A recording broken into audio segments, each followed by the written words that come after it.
Welcome, gentlemen. I hope you're well. Oh, man. The problem is, now that I've pointed out how fucked my back feels, all I can think about is that, and I'm just like, I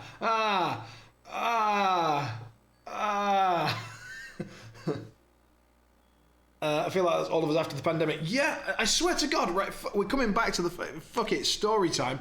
Why? I don't know if either of you or any of you, I don't know how many people are with us at the minute. I try to keep user numbers sort of away from my field of view. But remember my story about how I ended up having a swimming trainer, right? So I've got a swimming coach, and very shortly I look forward to sort of getting back into the rhythm of having, multiple trainings a week. As it is, I'm just swimming every day at the minute and loving it. Absolutely. It's like flying just in the water. And after swimming, I fucking hate people who go and, they have a successful diet or they have a successful exercise routine, and then they come and tell you about how great it is to feel fit or healthy. Fuck those people. But also, I'm going to be one of them today. I can't, it's just true, and that's it, and you're gonna have to deal with it, and you can hate me for a bit, and that's fine. But I just feel like I've been struggling with motivation and drive and just, making sure I just get shit done. And then 2 days, literally 2 days, 2 hours even, just 2 hours of swimming. And all of a sudden I was like, right, well, I'm feeling like I've got a bit of energy, bollocks to it. Let's go and get this done. Let's get that done. And then while we're here, we may as well sort out this. I got more done today than I probably did in the last 2 weeks. And the only thing that's changed is I've started swimming again. So if you are thinking about it, and if you give a shit, and if there was any exercise that you wanted to do anyway, all I will say is go and do it. Right, with that said, you can all fucking hate me, and quite rightly so. So I ended up with a swimming trainer back before the whole COVID thing, and the way that I met this guy was I was just swimming with a mate of mine. We'd hired a lane to just go and get some exercise in. Done our hour or whatever it was, and then go back to the rooms getting changed, right? And then all of a sudden this guy comes up to me in a pair of Speedos, like, not much else, mind. And I'm just sort of like, he did wait until I'd finished getting changed, so he didn't just come out to me when I've got my cock out. But comes up to me and he's like, oh, by the way, I should mention, all of this was in Czech language, doesn't speak any English. So in Czech language, comes up to me and goes, hey dude, how's it going? You all right? Yeah. Noticed that, you were sort of like trying to improve your technique. And, I noticed a few mistakes you were making, wondered if you wanted any help. Didn't mention that he was a swimming coach, didn't mention there was any exchange of money involved, just like wondered if you wanted any help. And you guys know me, you know that generally speaking, whatever it is I'm trying to do, I'm always trying to do it better. And the main way that I do that is by learning from other people. So I was like, yeah, fuck it. You know what? I'm in one of those moods. I'll just accept the help, and then we'll find out whether it involves lubricant later or not. And so I was like, yeah, absolutely. He's like, great, I'll meet you here Monday, 11 o'clock. And I was like, will you? Fucking hell. That was, we've gone from how you doing to Monday at 11 at this spot pretty fucking quickly. I hasten to add, we're still in the men's changing rooms. Now, it depends on your culture, but in British culture, there are several things. In a men's bathroom, for example, you don't talk to anyone, you keep your eyes to the front. There are lots of these little, understood rules. And to my mind, being a big prude, he'd just broken most of them and then given me a time and date. And I was like, okay. So, the Czechs are a little bit more open with that sort of thing, just in case you weren't aware. So if you do end up going to a Czech spa, salon, people will talk to each other, occasionally look in each other's direction, and will not pull their pants up faster than the speed of light, which I think should change. I think all of the rest of it is okay, but people should put some fucking pants on, right? There's no excuse for it. Get some pants on before anything else happens. If you're not ready to whip the pants off to get the other pants on, don't whip the pants off. Have the other pants ready to go. That's right. Anyway, that's enough on that. So, this is a weird stream. Fuck it. Lean into it. So anyway, I turned up and we basically just had what you would expect from a training session, you know, a proper 1 hour training session. At the end of it, he just sort of said, right, you know, how was that? Did you feel like you learned anything? I was like, fucking hell yes. Like, Jesus, learned a crap load. To be honest, I hadn't had any swimming classes since I was at school. And even the ones at school, basically the teacher said, get in the pool and don't come out for an hour. So while I do love swimming, I had no technique at all. So I learned a lot. And I was like, right, cool. He's like, well, it's if you want to, it's like 350 crowns.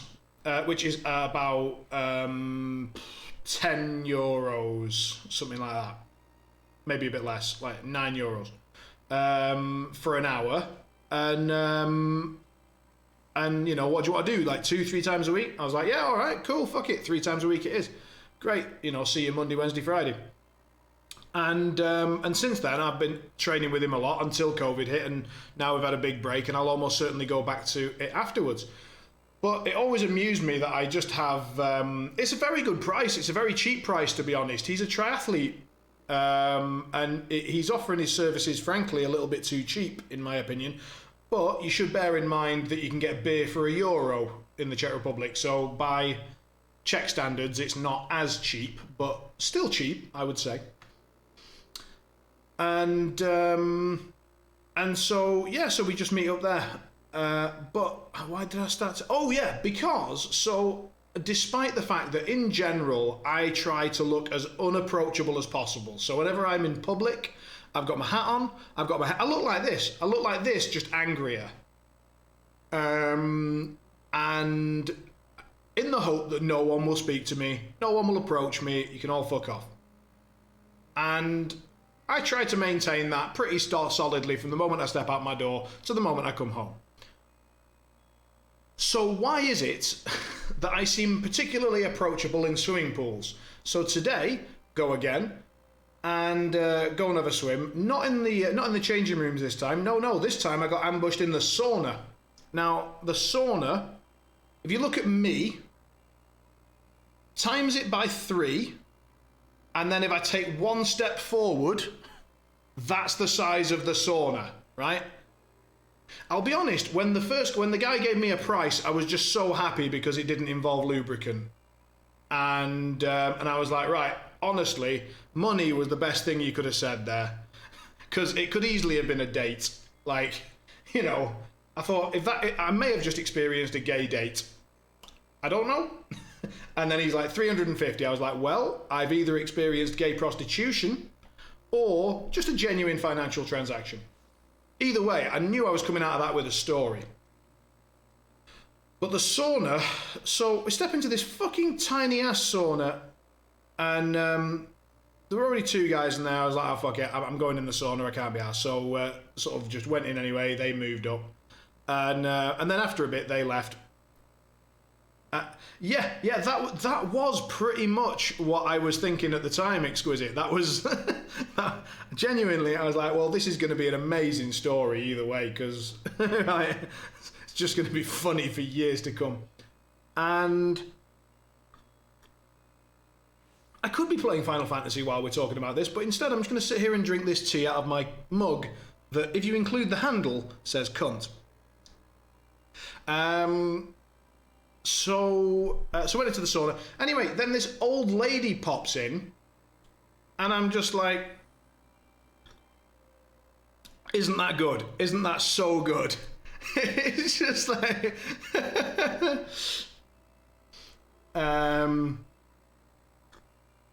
hey Kaz, good to see you. Once I finish the story, you can drop your sound clip, don't worry. So anyway, so she pops in the sauna. Now, bear in mind that in keeping with my general, you know, fuck off, stay away from me persona, I have headphones on all the time, usually big fuck off ones like this. But in the swimming pool, obviously not quite as good because you're just basically giving yourself the electric chair. So I've actually bought some swimming headphones that are bone induction headphones. They basically send the sound through your jawbone into your inner ear, and so they're not like they're nowhere near as big as these fucking cans, but they are still pretty obviously headphones that are pretty obviously on my head and have a band that go around the back, so it's impossible to not notice that, you know, because in a swimming pool people aren't exactly wearing much. There's not much, like, it's pretty difficult to not notice what someone's got on them, especially when it's on their fucking head. So I've got the headphones on. Anyway, she ignores the shit out of that and just starts chatting away in Czech. And I was like, haha, and then went back to my music, right? She kept going. She was not perturbed. And at one point she was like, oh, you've got music on. Ah, well, never mind. And then carried on talking. Fucking old people. And then we got onto the topic of isn't it nice that the pools are open again? And I thought, you know what, honestly, I'm normally a grumpy fucker, but I don't get to speak to people very often at the minute, and I am incredibly happy that the pools are open. So you know what? We'll share this moment, and I will agree that it is indeed nice that the pools are open. So I was like, I pause the music, fuck it. You know, I'm not going to get her to stop talking anyway. Let's just lean into it. I said, yeah, isn't it? You know, it's really nice that the pools are open. That's great, isn't it? And she's like, oh, you're not from round here, are you? Because my accent obviously isn't exactly native. And so I said, no, from England, but, you know, do love a good swim, and, you know, let's get back on topic. Swimming's great. And she's like, yeah, you know, over COVID, I've put on 6 kilos. And I was like, that's less than I've put on, lady. If you've only put on 6 kilos, frankly, I think you're all right. And, you know, stop worrying about it. Also, like, it's not like you're about to go on your Instagram and knock out some beach photos, is it? You're 70 odd. Like, anyway. So she's like, oh, you know, put on 6 kilos. And I was like, bit personal, but yeah, fuck it, all right. And then she starts like, she starts grabbing parts of her bodies. She's got more than one body now, fuck it, right. Of her body, and like wobbling it and just going, look at this. I'm like, no, I get it. I understand what 6 kilos means. It's 600 grams. And let's not pretend it's muscle, right? So I understand that we've got 600 grams of an unpleasant substance. And she proceeds to, like, look at my thighs. Like, and I'm like, no, I really, really didn't want to look at your thighs before. And I certainly don't now. Oh, don't give them a wobble. What the fuck are you doing? Like, oh, Jesus. 6,000 grams. All right, so clearly I didn't know what 6 kilos was, so it was very good that she did give a demonstration. You know what I meant, though. And she just kept wobbling bits. I'm like, no, oh Jesus Christ, this sauna is suddenly even smaller than it was when we got in. And it was pretty small then, dear Lord. Anyway, so apparently I become very, very approachable in swimming pools.